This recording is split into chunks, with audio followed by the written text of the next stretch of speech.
The South African economy faces a lot of pressure from both the domestic and international front. On the international front, there is the slower global demand for goods that is having a negative impact on commodity prices. South Africa being a commodity exporter, this has impacted negatively on our export earnings. On the home front, the local economy is constrained by the electricity crisis, freight and logistics inefficiencies. These challenges translate to weak revenue collection, putting pressure on the public purse. This will put the spotlight on government spending, as the budget deficit will likely be higher, and so is the need for further borrowing. The pressure is really coming from corporate tax collections, which are down by about 20% compared to the first 4 months of the last fiscal year. And this shows the impact of lower commodity prices on company earnings, particularly the exporters. And we're talking here about the mining companies and the manufacturing companies. But going back to the fiscal situation, the real concern is on the expenditure side.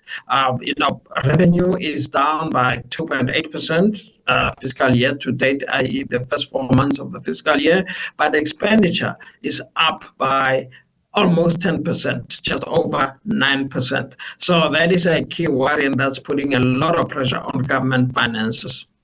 Mateo says going forward, it's important for government spending to be more efficient. A statement by National Treasury has noted that the weak economic growth is worse than February forecasts.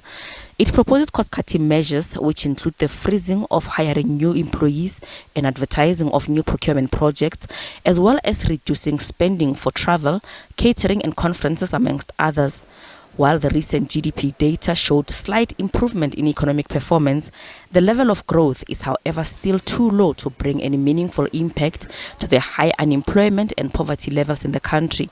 The economy grew by 0.6% in the second quarter, and growth is expected to average 0.4% for this year.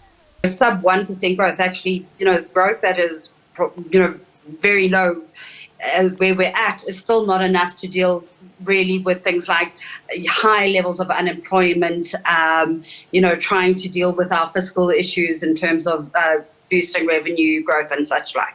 South Africans are battling the high inflation and interest rate environment. Economists say data shows households are unable to keep up with their debt repayments. We actually see that arrears are increasing, which means consumers are falling behind in terms of repayments of their debt. Which just demonstrate that consumers are seeing a significant increase in the cost of living.